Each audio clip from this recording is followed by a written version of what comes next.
all the way up, sitting first class. Pedal to the metal, tank full of gas. Can't slow down, I'm moving too fast. Headed back to the county, riding full blast. I'm all the way up, sitting first class. Well, hello there, Chaz here again with another video from Mr. Cypher Outside.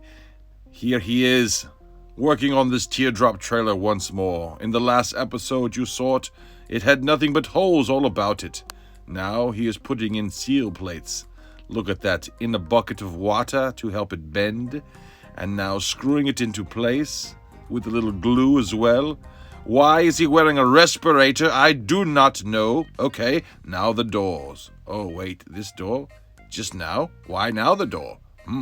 Before you put the jam in. I guess so. Yes. 16 penny nails underneath, tight fit, cheap Chinese hinge will create a great deal of sag. This is why I have made it so tight on the top and loose on the bottom. And as you will see, it swings perfectly, lines up perfectly. Oh yes, victory! And there's the jam, lined up perfectly as well, because the door was in, indeed. Vinyl stripping to do the round part, keeping it easy. I know, maybe cheating. Cheating perhaps, but no, I believe it's just ingenuity. This doorknob you see here, available on Amazon for cheap, works and does well.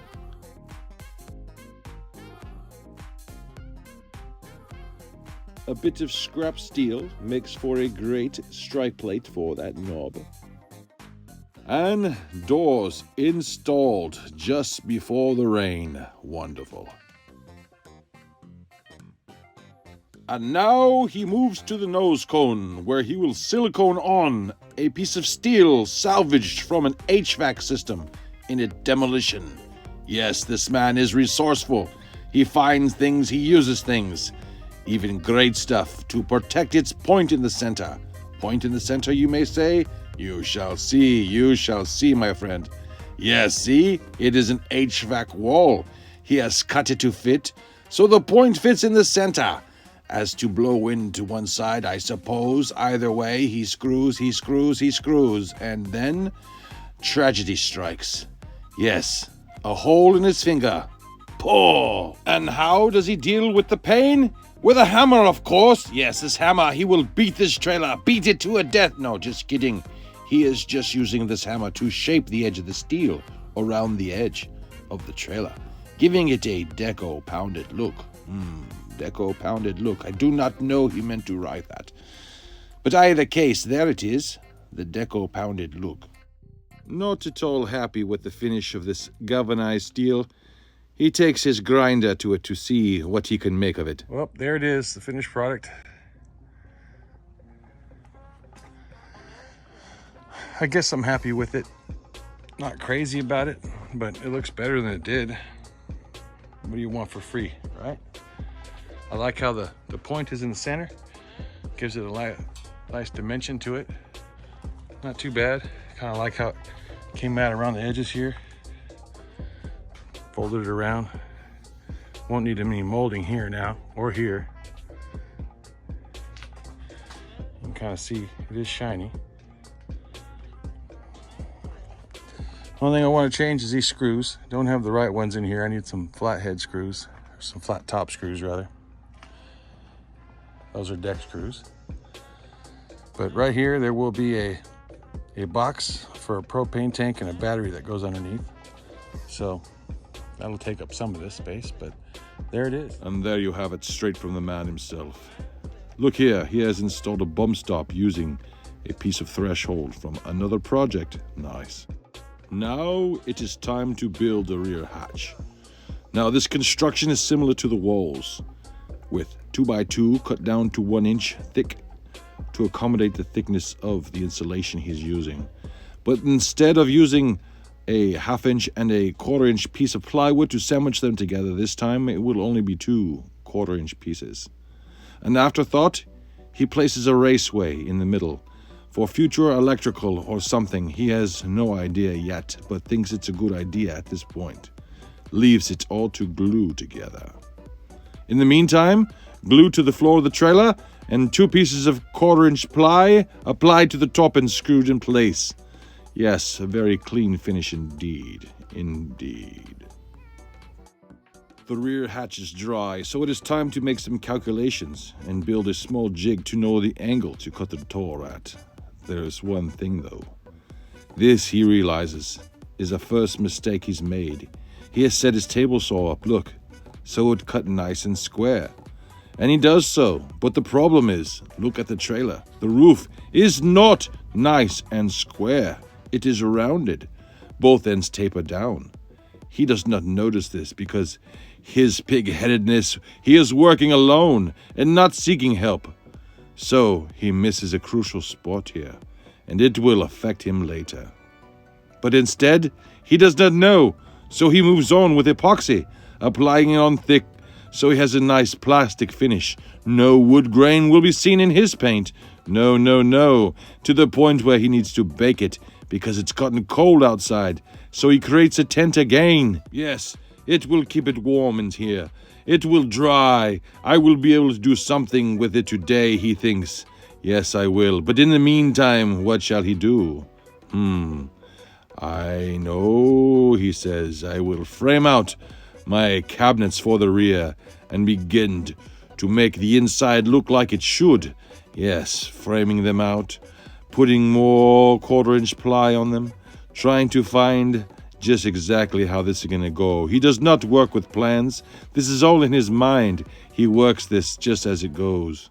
And now his project is dry, and he has sanded it smooth, very smooth. Even the spots that were lifted, he has now been able to make them smooth to the touch, knowing without feeling anything his paint will look beautiful. Voila, look at that. What a finish. Beautiful and shiny, clear and clean. Baking again. Oh dear though, look at all the dust in the air. What may become of this, I wonder? You may be asking, what is the need of this upgraded tent? What's happened to the other thing with the polyurethane wall? This is somewhat of an overkill. No, my friend.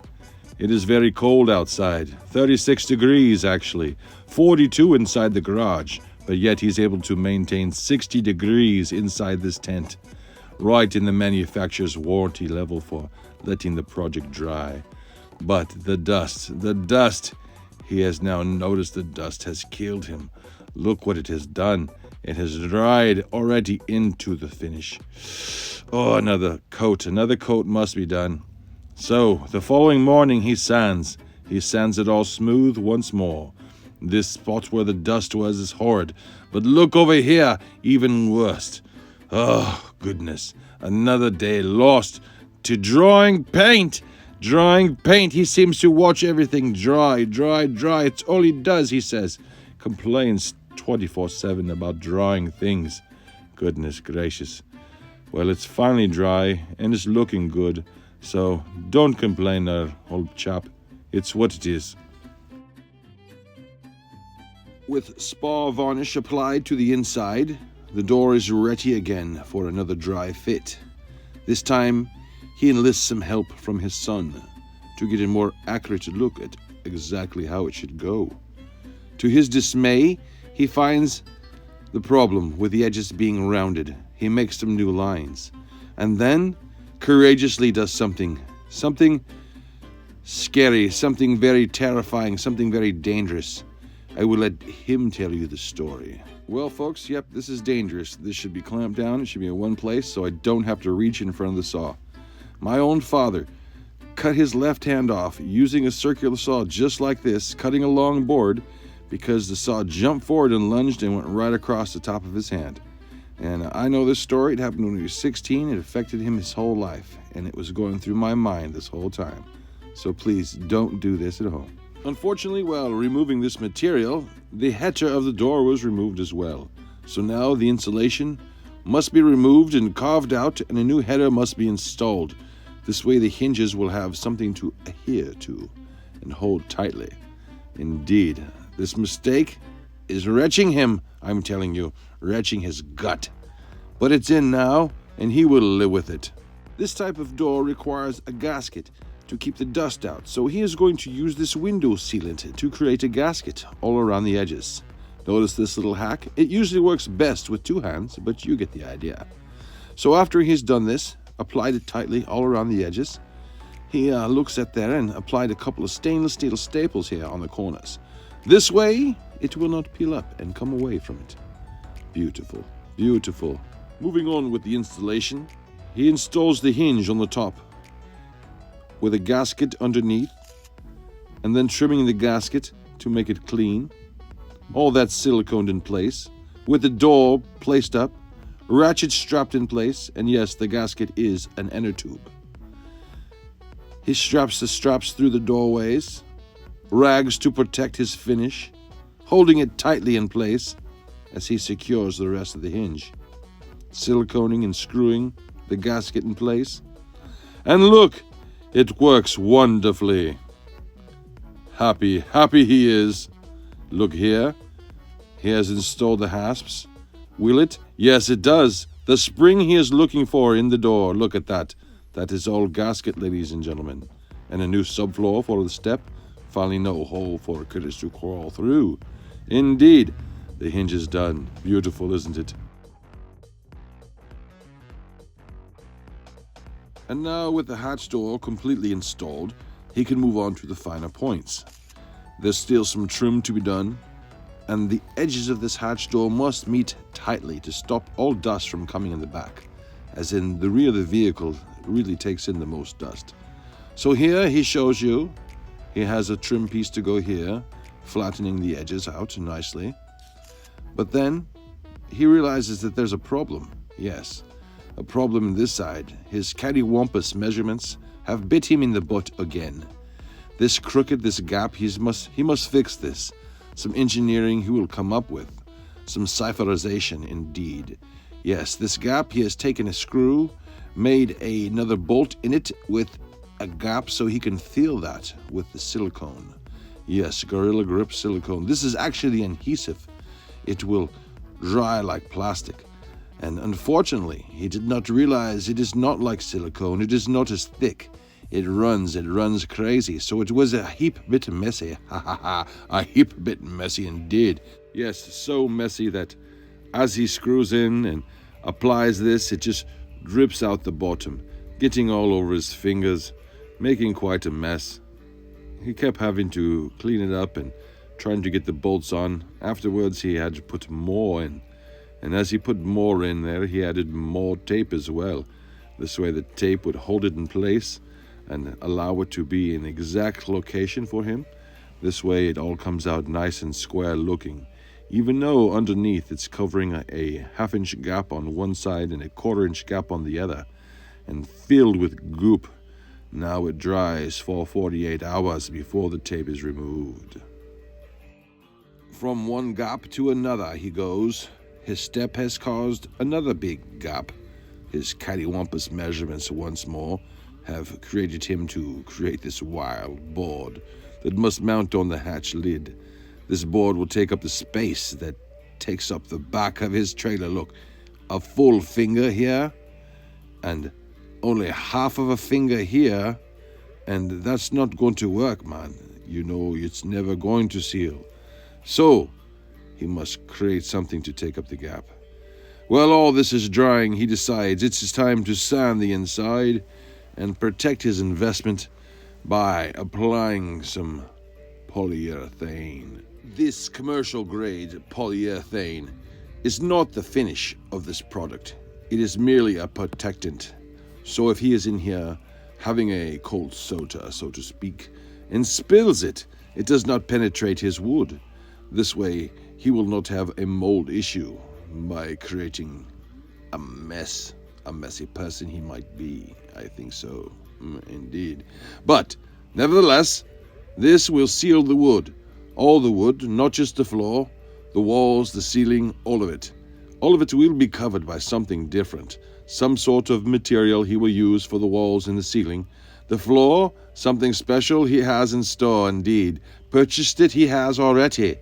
Oh, letting the cat out of the bag, I wish I could. but he will not allow me to. So instead, enjoy watching him polyurethane the inside of his trailer. So satiny smooth and silky. Beautiful, he loves his wood.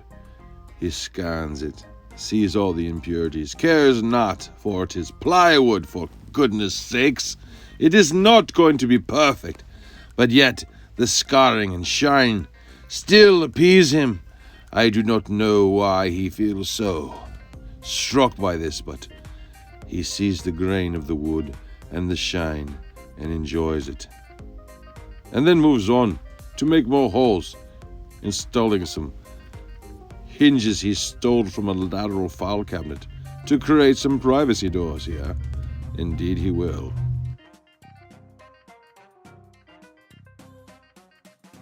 So, as Mr. Cypher here was designing this door, his creative juices are flowing. His neighbor challenged him, saying, "What is this you do here, these long lunches? If your boss only knew." So he said, "I will send her a video explaining to her what it is I do, and you will see she will not care."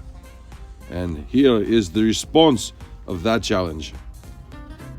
Hey Jen, this one's for you. In case you're ever wondering what it is I'm doing at home, on those 2-hour breaks, I dress up like the Stay Puft Marshmallow Man. Yeah, no. See that trailer? I built it from scratch. And these are my interior doors. Yeah. Have a happy Friday. Happy spring break, kids. And there you have it. This is what he does on his free time. Haha. And of course his boss wouldn't care. He is not being paid to build his own things. He is off the clock. And there it is. Look at that. He has designed privacy doors to go in his little trailer here. So spectacular, so corny. Did you notice the grooves together to make a very tight fit so no dust may come in between them, or no gap, no air? And then he screws these hinges from the back side, the ugly side. Yes, he speaks of a full wall that he will put in the front to cover up the other side. But this side here will be sticker bombed. Indeed, stickers from here, stickers from there, stickers from everywhere will cover this area. So he does not want to do a whole lot in here. This is the quirky side of the trailer.